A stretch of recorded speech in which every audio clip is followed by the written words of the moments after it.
Hermanos míos, la narrativa del Evangelio está cargada de simbolismos. Cuando lees los Evangelios, recuerda eso.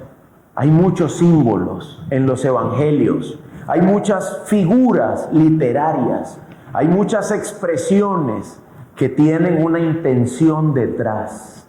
A menudo esas intenciones detrás es difícil de captarlas. A menudo es difícil aprender de ellas adecuadamente.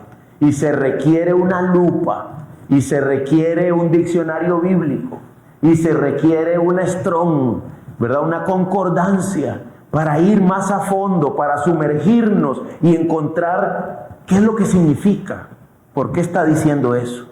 La sección bíblica que tenemos frente a nosotros esta mañana es breve, pero está llena de símbolos. Es breve, pero es puntual y es sumamente interesante. En este caso, en la porción de hoy, estamos frente al dilema con respecto a la identidad de Jesús. ¿Quién es Jesús? Y además, su iglesia. ¿De quién depende? ¿De dónde sale? ¿Quién la establece? Y todo eso dicho desde un lugar sumamente importante. Dicho desde un punto en donde valía la pena decir que la iglesia iba a prevalecer, que ni las puertas del Hades iban a poder detenerla. Así que vayamos juntos a la Biblia bajo el tema Conociendo a Jesús el Cristo, su identidad, la identidad de Jesús. Y agrégale entre paréntesis, yo no se lo puse porque podía ser muy escandaloso, pero agrégale entre paréntesis, frente a las puertas del infierno. La identidad de Cristo frente a las puertas del infierno. El primer punto, su identidad es una incógnita para el mundo caído. Ese es el primer punto del sermón. La identidad de Jesús es una pregunta sin resolver para aquellos que no conocen a Cristo. Dice Mateo 16:13, vuelva su mirada ahí. Cuando Jesús llegó a la región de Cesarea de Filipo, ahí, en ese lugar, no antes, ni tampoco después, sino ahí, en esa región, Él le preguntó a sus discípulos, a ver, pregunta, ¿quién dicen los hombres que es el Hijo del Hombre? A ver, dice Jesús, vamos a ver, ya hemos caminado bastante, es hora de plantear una pregunta. ¿Quién dice la gente que soy yo? ¿Quién dice la gente que soy yo? Ellos respondieron, unos Juan el Bautista y otros Elías, pero otros Jeremías o alguno de los profetas. ¿Verdad? No se sabe. La gente no sabe. No tienen idea, parece ser. Era como si Jesús preguntara, ustedes que andan ahí entre la multitud, ustedes que le llevan el pan y los peces, ustedes que les toca repartir y caminar entre 7,000 personas de cuando en cuando. ¿Quién dice la gente que soy yo? La gente no lo tiene claro. Eso es lo que nos dice la Biblia, que existen dos grupos de personas y hay un grupo de personas que no tiene claro quién es Jesús.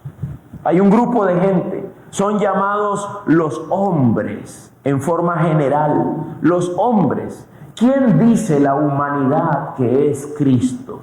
¿Quién dice la humanidad que es Jesús? En este caso, Jesús está buscando la respuesta a la pregunta, la incógnita sobre su identidad. La está buscando en los labios de la gente. ¿Quién dice la gente? ¿Quién dicen los hombres que soy yo? Así que los discípulos responden de manera vaga. Unos Juan, otros Elías, otros Jeremías. Y en la otra parte donde dice, o alguno de los profetas, tú podrías agregar, otros piensan que tú eres Ezequiel, ¿verdad? Otros piensan que tú eres Daniel, otros piensan que tú eres Isaías, otros piensan que eres tal vez Miqueas, Nahum, Ageo, no sé, Señor. Hay muchas posibles respuestas en el aire. Ok, esta respuesta es completamente incierta. Esta respuesta a la pregunta ¿quién es Jesús? Es completamente confusa, no es puntual. Este tipo de respuesta es lo que podemos esperar de aquellos que no le conocen. Eso es lo que tú puedes esperar. ¿Has preguntado alguna vez, hermano? ¿Le has preguntado a tu amigo, a tu amiga? ¿Le has preguntado a tu compañero de estudio, de trabajo? ¿Para ti quién es Jesús? O mejor aún, te lo has preguntado a ti mismo. ¿Para ti quién es Jesús? ¿Quién es Jesús? ¿Lo conoces? ¿Sabes quién es? Bueno, Jesús es un judío que vivió en el primer siglo, según se cree, un buen maestro, un hombre que mostraba mucho amor por todo el mundo. Bueno, ¿esa es la respuesta precisa o esa es una respuesta también vaga, propia de aquellos que no conocen a Jesús, propia de los no creyentes, propia de los que tropiezan, de los que se escandalizan de Cristo? Los que cuando aparece Jesús en el escenario, ellos no saben quién es, no saben reconocerlo. Yo no sé si me salvó o no me salvó, yo no sé si lo conozco o no lo conozco, no sé. Yo he leído mucho de él, pero no estoy seguro si entiendo quién es y si ha hecho algo en mi vida o por mi vida. Hermanos míos, muchos conocían la fama de Jesús, pero no sabían nada de la persona de Jesús. Conocían su nombre, conocían lo que hacía, pero no sabían nada del hombre y de su obra. No sabían nada personalmente, no sabían nada salvíficamente. Esa es la gran pregunta detrás. ¿Cómo puede una nebulosa con respecto a quién es Jesús salvar almas y dar vida eterna? ¿Cómo puede alguien alcanzar, ser salvo por la gracia de Dios si no sabe quién es Jesús y si no lo conoce? ¿Sabes qué dice la Biblia? En esto consiste la vida eterna. ¿En qué? En que te conozcan a ti, el único Dios verdadero. Un conocimiento salvífico, en que te conozcan a ti, el único Dios verdadero, y a Jesucristo, a quien has enviado. Palabras de Jesús en Juan 17:3.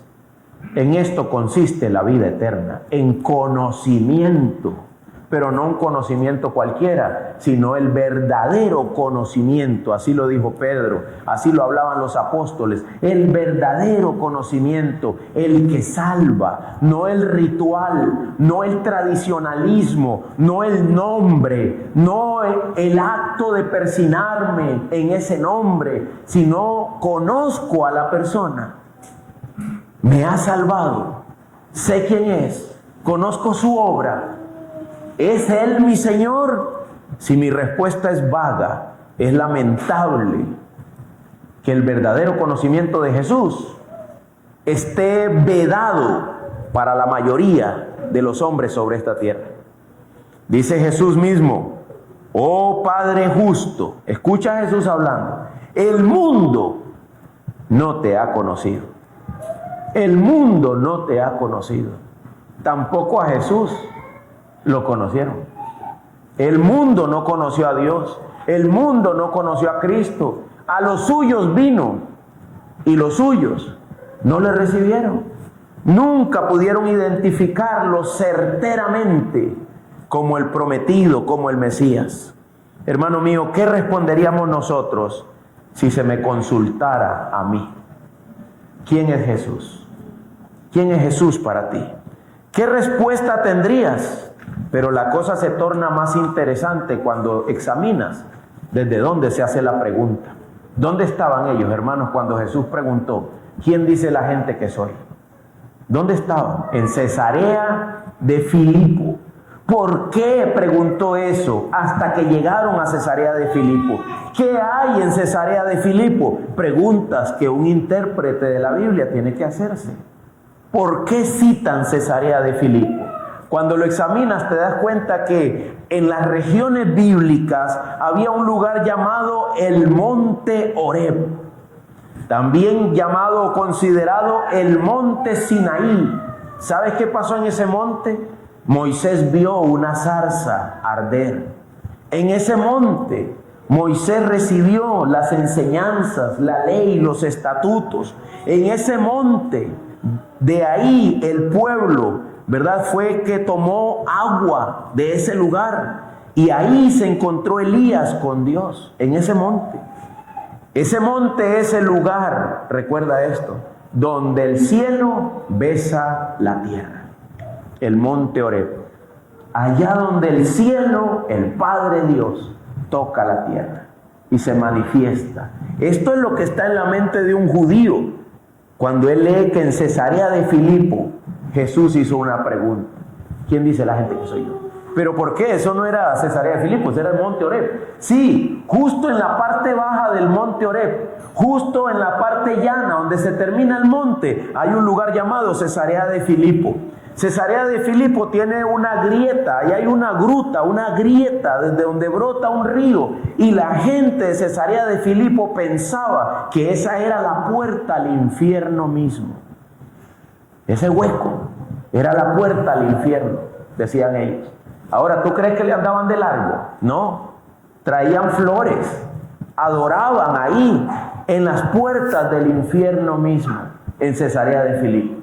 Si el monte Oreb es el lugar donde el cielo besa la tierra, Cesarea de Filipo era la condición, el ejemplo, el mejor ejemplo de la condición caída de la humanidad.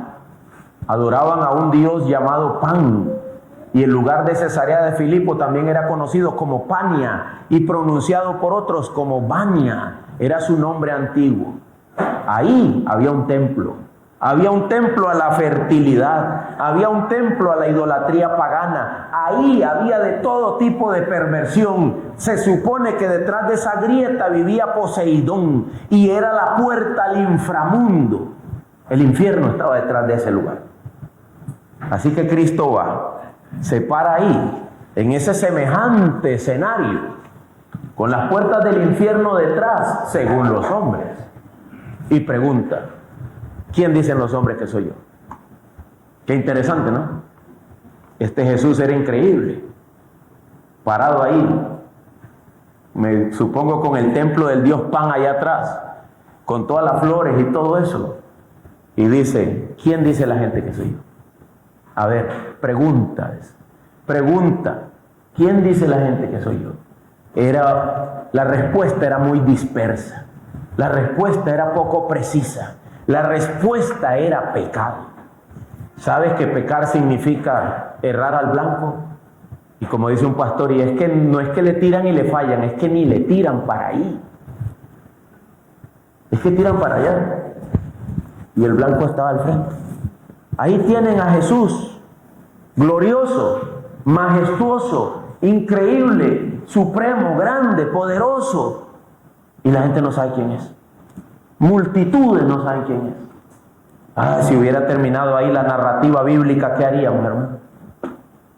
¿Te imaginas estar frente al infierno, tener a Jesús a la par y no saber que Él es el que tú necesitas, que Él es el que te va a ayudar, que Él es el salvavidas, el Salvador, el Señor, el dueño del círculo de la creación? ¿Te imaginas eso? Qué increíble, qué lamentable. Gracias a Dios había más gente. No solo era ¿qué dice la gente? La pregunta también se le hizo a otro grupo. ¿Qué dice el verso 15? Después de que la respuesta vaga fue dada, Jesús dice: ¿y ustedes? Ahora ya no la gente. Ustedes, ¿quién dicen que soy yo? Pregunta de graduación, pregunta de examen, como esos exámenes de la universidad que solo tienen una pregunta. Y es brutal. Y dice el profesor: pueden abrir el libro si quieren. No van a responder eso ni con los libros abiertos. Pueden copiar si quieren. Y uno dice: ¿pero qué es esto? Esta era la pregunta de graduación de los discípulos. Y ustedes, mis discípulos, ¿quién dicen que soy? Para ustedes, ¿quién soy? Ya imagino yo a todos viéndose la cara, sin poder responder. Pero Pedro abre la boca. Simón Pedro, Simón el pescador, Simón el hombre que era pero inquieto, el hombre que siempre se brincaba las sillas, se brincaba las bancas, el hombre que no hacía rodeos. Ese era Pedro. El hombre impulsivo dice: tú eres el Cristo, el Hijo del Dios viviente. Bendito sea el Señor, que había otro grupo. La humanidad está dividida en dos grupos. Uno que no sabe quién es Jesús y otro grupo que sí sabe quién es Jesús. Es una pregunta profunda. Es la graduación del ministerio de los que han caminado con Jesús, de los que han ido a sus clases, de los que han visto la gracia de Jesús derramándose. Ya es tiempo de que ellos escucharan esta interrogante. Y Pedro responde de manera puntual, de manera correcta, gloriosa, celestial, divina. Tú eres el Cristo, el Hijo del Dios viviente. Tú eres el prometido, el que decían los profetas, el que estábamos esperando, el que va a devolver la gloria a tu pueblo. Tú eres el que viene del cielo. Estaba diciendo todo eso Pedro, estaba diciendo: tú eres Dios encarnado. Dios entre nosotros, nuestra esperanza, el que levanta mi cabeza. Y lógicamente Pedro está diciendo todo eso movido desde el cielo mismo, no desde él, porque él nunca entendía nada. Él siempre está diciendo: explícanos esa parábola tan profunda que tú dijiste. Y probablemente Jesús decía: Pedro, no era una parábola, es algo que yo dije, es así como es, como lo oíste. Pero aquí él abrió la boca y dijo algo grandioso. Esta declaración es la fórmula más clara, más puntual. Es una declaración de fe precisa con respecto a Jesús. Es la primera declaración de fe de la iglesia. Tú eres el Cristo, el Hijo del Dios viviente. Jesús no es un profeta. Jesús no es un buen maestro. Jesús no es solo un ejemplo a seguir. Jesús es el prometido Rey eterno, el Hijo, el único Hijo de Dios que existe, el único que realmente posee vida y da vida a todas las cosas. Tú eres el Cristo, el Hijo del Dios viviente. Es la declaración central del Evangelio, de la historia de la humanidad y de la creación misma.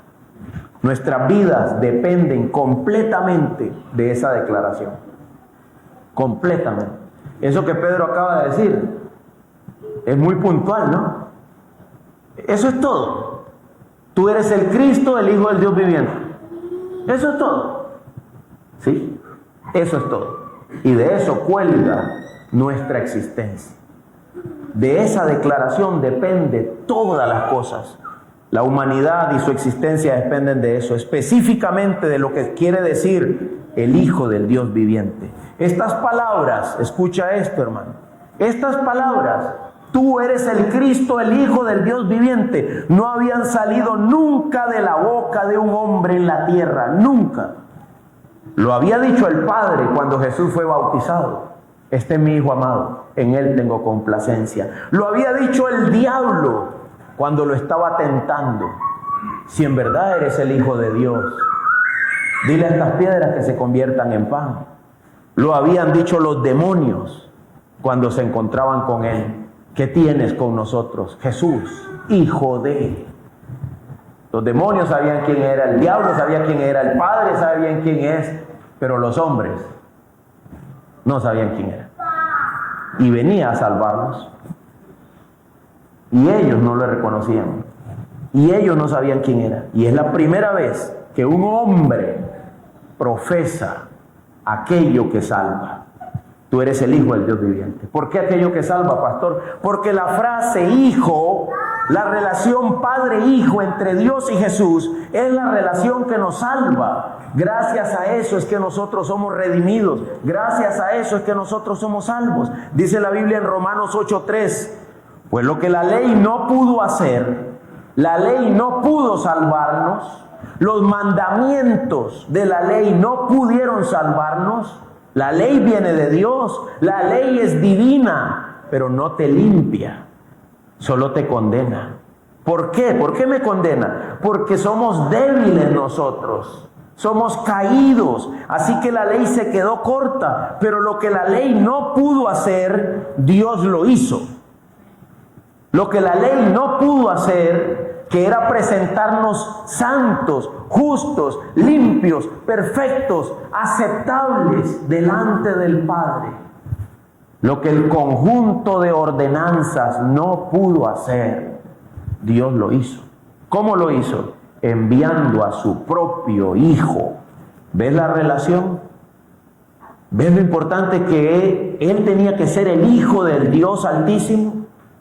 ¿Ves lo importante que era? Que Él tenía que ser el Cristo, el Hijo del Dios Altísimo, porque de eso dependía que por fin la humanidad pudiera ser presentada delante del Padre aceptable, que por fin alguien pudiera ser recibido en la eternidad para gloria, para disfrutar de Dios eternamente, por la relación Padre-Hijo. Lo que la ley no pudo hacer, Dios lo hizo, enviando a su propio Hijo. Así que, hermano, la próxima vez no le preguntes a alguien si ya no toma, si ya no bebe, si ya no baila, si ya no. Pregúntale, ¿tú sabes quién es Jesús? Es que si no, no hacemos nada. ¿Por qué no fuiste a culto? Pregúntale.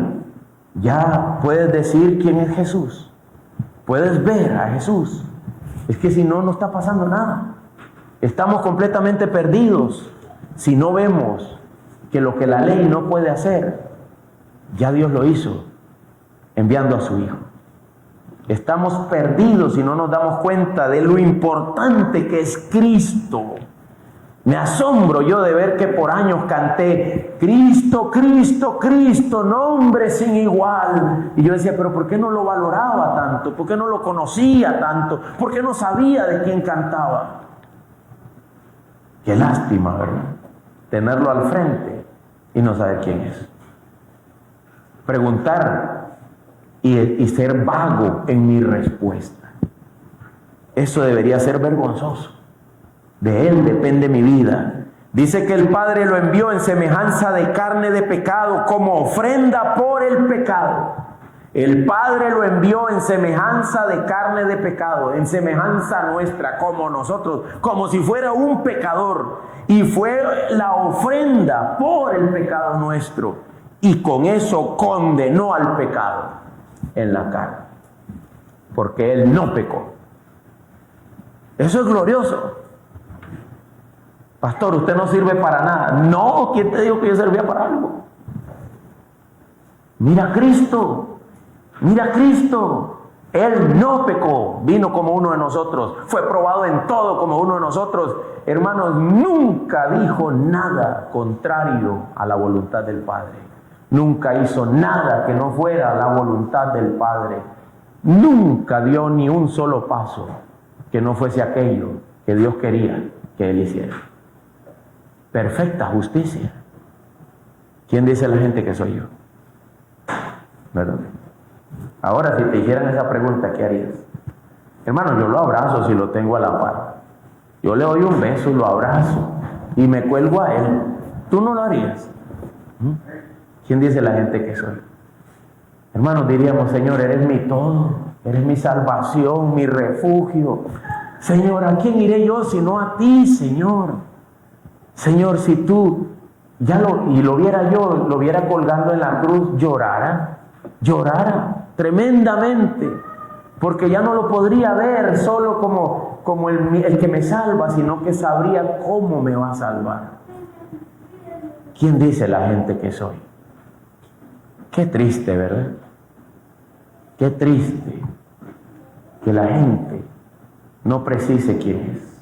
Qué triste que yo mismo no precise quién es, que no lo conozca, que no escuche suficiente su voz. Hay que volver a abrir el Evangelio y decir, háblame, Cristo, perdón, ¿a dónde estaba yo?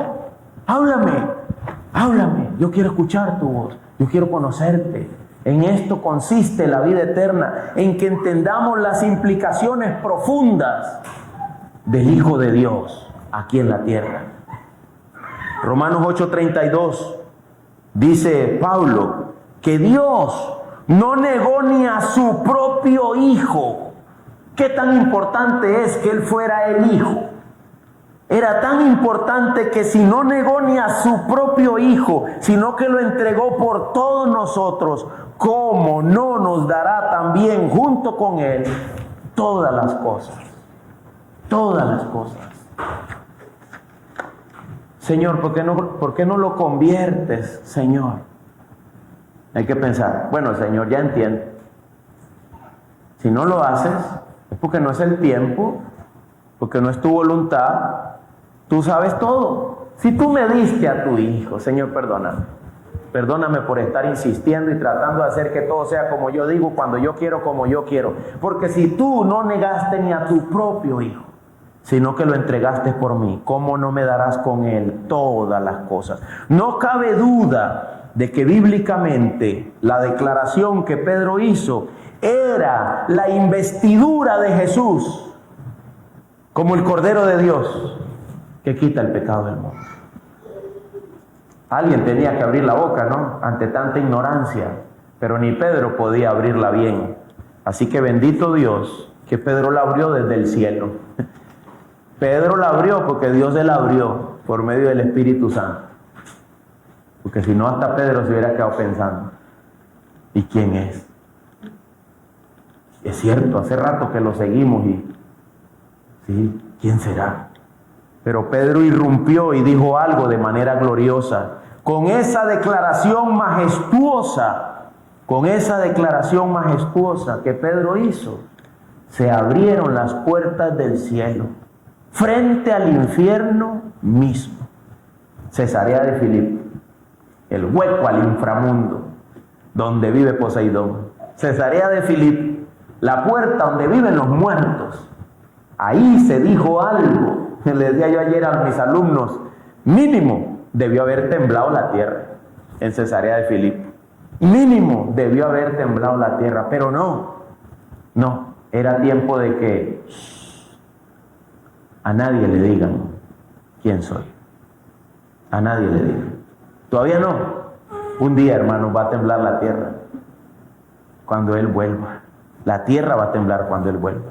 Pero volviendo a nuestro texto, podemos ver que aunque la gente no podía precisar quién era Jesús, por la gracia de Dios un hombre sí lo precisó. Mateo 16, 17, mira ahí. Entonces Jesús le dijo, bienaventurado eres, bendito seas, Simón. Y lo llamó por su viejo nombre ahí. Bendito seas, Simón, hijo de Jonás. Un pescador cualquiera, un hombre que no sabía nada, un ignorante, un hombre que no estaba formado como Saulo de Tarso a los pies de Gamaliel. Tú eras un don nadie, el típico ejemplo de alguien de quien no se esperaría nada, que para nada sirve. Bendito seas, Simón, hijo de Jonás, porque esto no te lo reveló carne ni sangre. Esto no lo produjo tu mente, Simón, sino mi Padre que está en los cielos. ¿Por qué, hermano? Era la primera vez, ya lo dije, que un hombre decía eso. La primera vez. Y le tocó a Pedro decirlo, ¿verdad? Tuvo Pedro la bendición de verbalizarlo, pero nunca fue producto de la cabeza de él. No era capaz, no podía.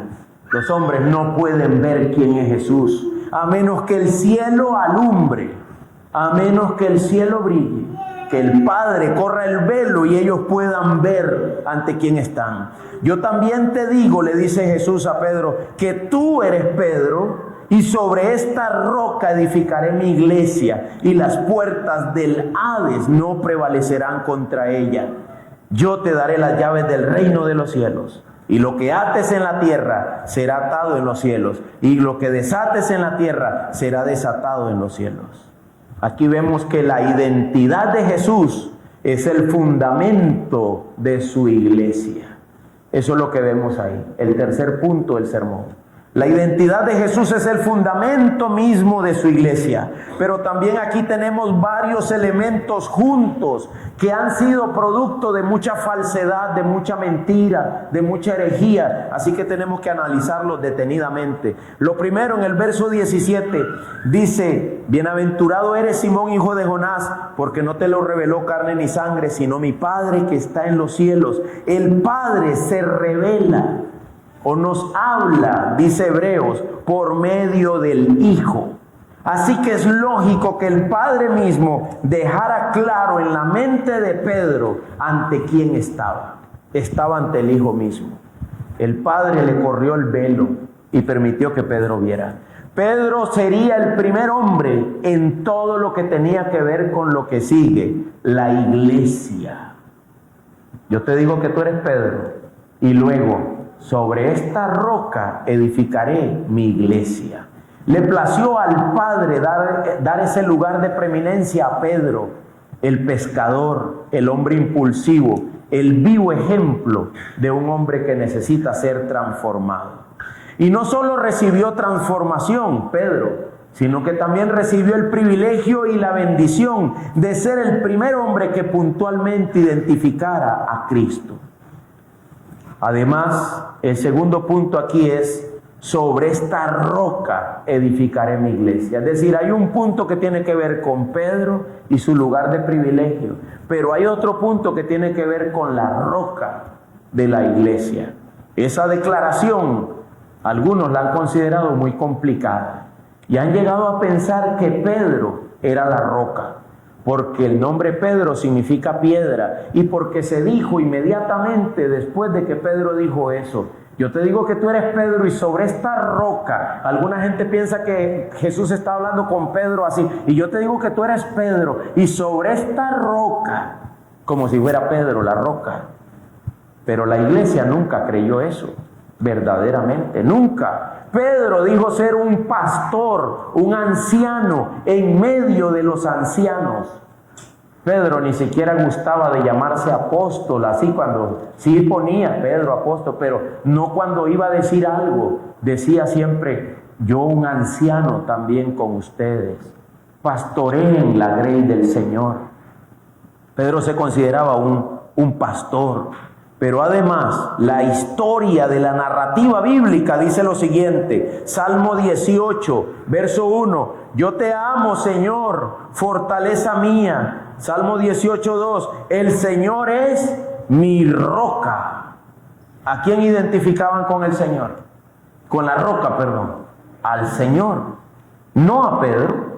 En Salmo 18 el salmista dice, David: el Señor es mi roca, mi baluarte, mi libertador, mi Dios. Y vuelve a repetir: mi roca en quien me refugio, mi escudo y el poder de mi salvación, mi altura inexpugnable. Además, en Isaías 26:4 dice: confíen en el Señor para siempre, porque en Dios el Señor tenemos una roca eterna. En 2 de Samuel 22:47 dice: el Señor vive, bendita sea mi roca y ensalzado sea Dios, roca de mi salvación. ¿Quién es la roca? ¿Qué tiene que ver Pedro ahí? Entonces solo significa dos cosas. Bendito seas, Pedro, sobre esta roca, sobre lo que has dicho, edificaré mi iglesia. ¿Y qué fue lo que él dijo? Que tú eres el Cristo, el Hijo del Dios viviente. O como dicen algunos, o estaba diciendo así: y sobre esta roca edificaré mi iglesia. Mientras se señalaba a él y no a Pedro. Nunca a Pedro. No es la roca, ni en la Biblia, ni en la historia del cristianismo. Pedro es un hombre bendecido, sí, que abrió su boca por primera vez y proclamó que Jesús era el Cristo, el Hijo del Dios viviente. Esta iglesia que se funda sobre la roca, tiene la bendición de ser tan resistente como la roca misma. Eso es increíble. Eso es increíble. Esta iglesia que se funda sobre la roca es tan resistente como la roca misma. Escucha esto, hermano. Las herejías de los falsamente llamados hermanos, las mentiras de Satanás, los pecados de los hombres, los fracasos de los pastores, sus cultos idólatras, nada, absolutamente nada ha podido detener ni podrá detener nunca a la iglesia de Cristo. Nada. Pasan los siglos, pasan las edades, pasan los desastres. Si tú examinas cuántas veces han dicho que ya viene Cristo, cuántas veces lo han profetizado, hubo gente que hasta vendió todo y se fueron para un lugar a esperarlo. ¿Y llegó? No llegó. ¿Cómo fallan? Y hay gente que deja de creer, pero la verdadera iglesia nunca se detiene. Esa sigue adelante. Esa está puesta sobre la roca y ni las puertas del infierno la detienen. Dice Cristo, ni eso que está ahí, supuestamente, ni eso que está ahí puede detener el avance de la iglesia, como tampoco pudo ocultar quién era Cristo. El fundador es Cristo, su fundamento es Cristo, su sustento es Cristo. Él es el que la mencionó a la iglesia, Él es el que la llamó a existencia como tal, lo hizo frente a las puertas mismas del infierno. Ningún lugar mejor que ese para llamar a la existencia a su iglesia. Los llamados fuera, es lo que significa iglesia. Los llamados fuera, ¿de dónde, hermanos? De las puertas mismas del infierno. Los que huelen a azufre. Híjole, casi me quemo. Por poco me voy al infierno. Pero Dios tuvo de mí misericordia. ¿Te consideras un llamado? ¿Te consideras iglesia? La palabra significa eso. Llamado fuera. El que es llamado a vivir de una manera distinta, el que es llamado a vivir para la gloria de Dios. La iglesia posee un fundamento inconmovible, el cual es Cristo. Y Él mismo es quien la llama a existir fuera de lo pagano, fuera del mundo, fuera de las perversiones, fuera del egocentrismo, fuera de la idolatría personal, fuera de la vanidad y de cualquier idea de capacidad propia. Es Cristo el que nos llama a eso, a estar fuera de eso. Esta mañana estaba leyendo un libro de consejería y daban el ejemplo de un hombre que había sido criado desde chiquito en la palabra de Dios. El papá le había enseñado a, según él, el hombre, a hacer lo recto, a hacer lo justo, a hacer lo bueno. Entonces nunca nadie estaba a la altura de él. Él era el justo, él era el bueno, él era el recto, él era el santo, él era el Hijo del Dios viviente.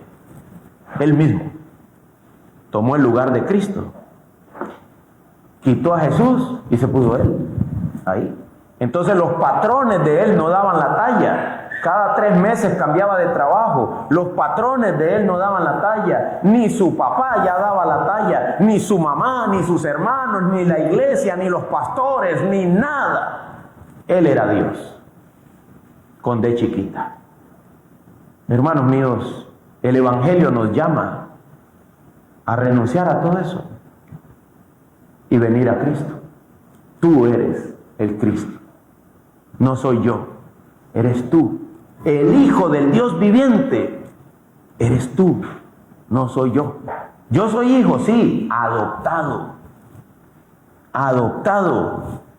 ¿Se acuerda de la mujer que dijo, Señor, hasta los perrillos comen de lo que se cae de la mesa? Y Jesús dijo, oh mujer, grande es tu fe. Nunca había visto a alguien humillarse tanto.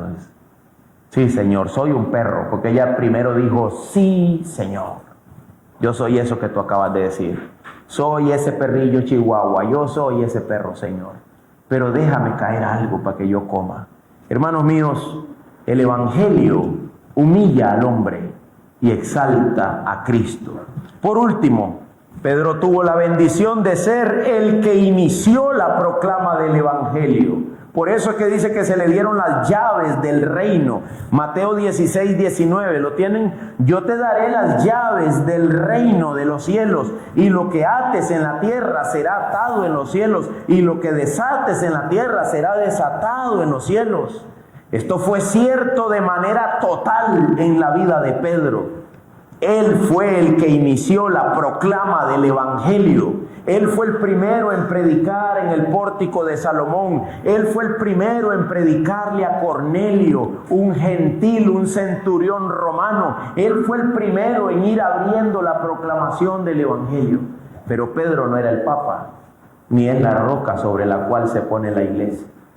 Y ese privilegio de que lo que ates en la tierra será atado en el cielo, y lo que desates en la tierra será desatado en el cielo.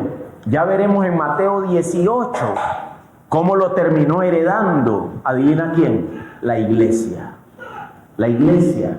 Y esto no tiene nada que ver con atar al diablo. Esto no tiene nada que ver con atar y declarar, ato y suelto. No tiene nada que ver con eso. Tiene todo que ver con el pecado de los hombres y la perdición de sus almas. Si no se les predica el evangelio en la tierra, quedan atados en el cielo.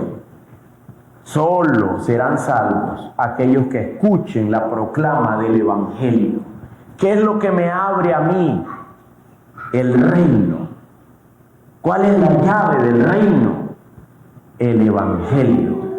Jesucristo, la proclama de la verdad que salva. No hay otra. Si hablas, serán salvos. Y si no, no serán salvos. No tiene más nada que ver que eso, hermanos.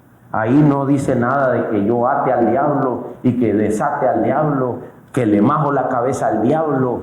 Más bien Pedro mismo dice en su carta que los que hacen eso se comportan como animales irracionales, que no saben de lo que están hablando y no tienen temor de las majestades superiores, angelicales, caídas, pero superiores a nosotros.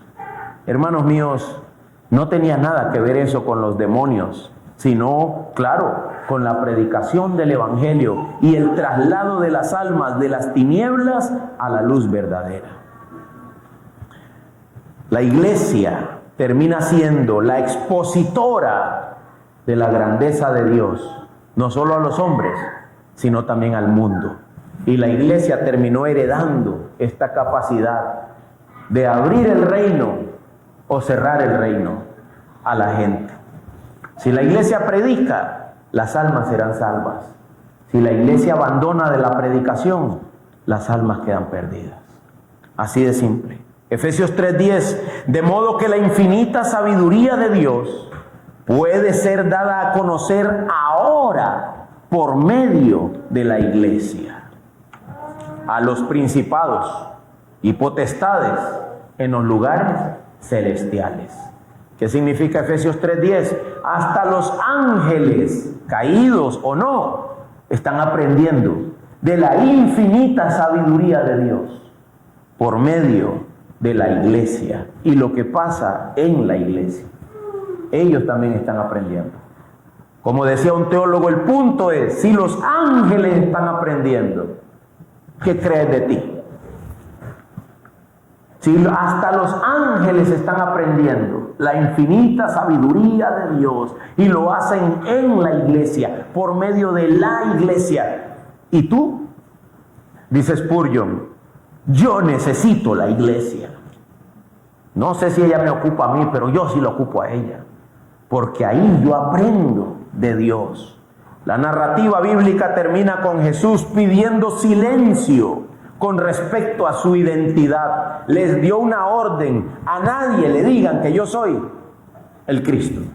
Claro, una cosa muy rara, pero no te preocupes, allá en Mateo 28, allá vamos a ver cómo dice, ahora sí, vayan por todo el mundo y prediquen.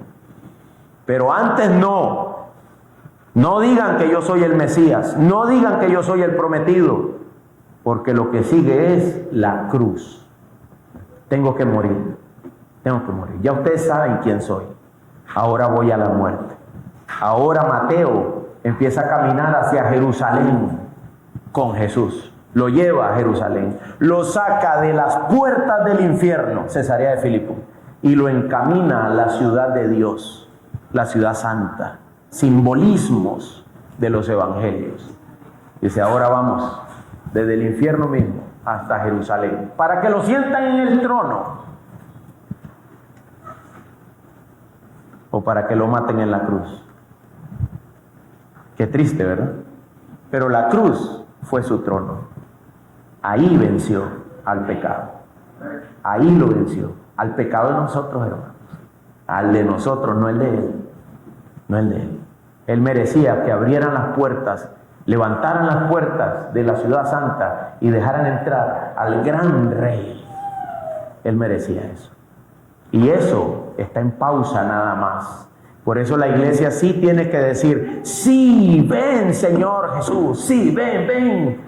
Te vamos a recibir como mereces, en gloria, en honra, en poder, en majestad. Mientras deberíamos estar ensayando ese estilo de vida. Ensayándolo. Somos deudores, ¿verdad? Somos deudores. Señor, ni yo te he recibido como tú mereces.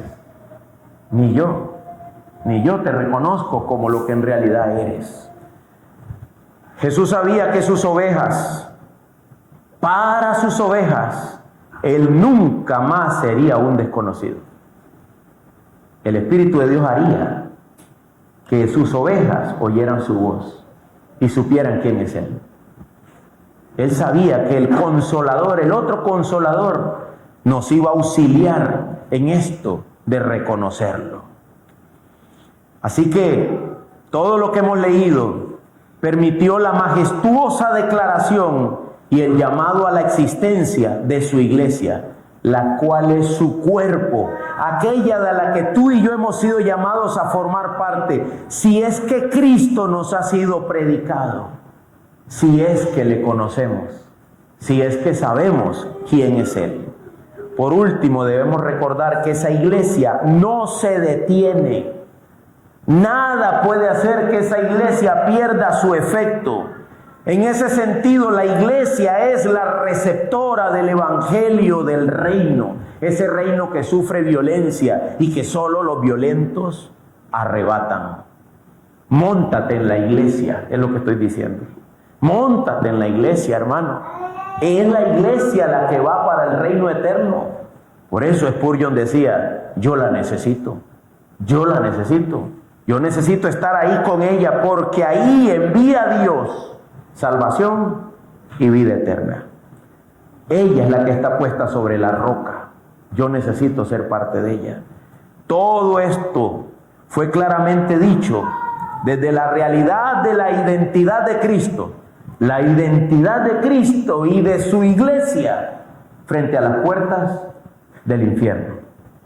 Romanos 8, 38 y 39 termino leyendo para ustedes a Pablo, porque yo estoy convencido, dice Pablo, yo estoy convencido, ya había llegado a un nivel de convencimiento, estoy completamente persuadido de esto, que ni la muerte, ni la vida, ni ángeles, ni principados, ni lo presente, ni lo porvenir, ni los poderes, ni lo alto, ni lo profundo. Ven a Pablo que amplio todo lo que está diciendo, ni ninguna otra cosa creada nos podrá separar del amor de Dios, que solo se ve, que exclusivamente está de manera perfecta en Cristo Jesús, Señor nuestro.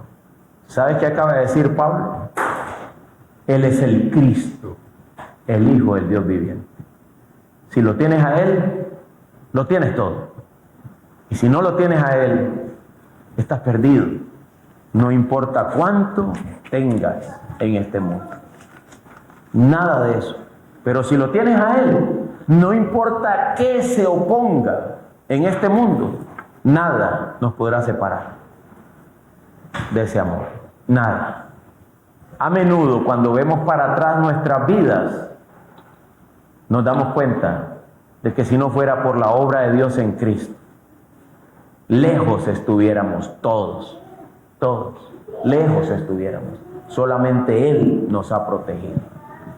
Sobre esta iglesia, sobre esta roca, edificaré mi iglesia. Y ni las puertas del Hades podrán contra ella. Oremos.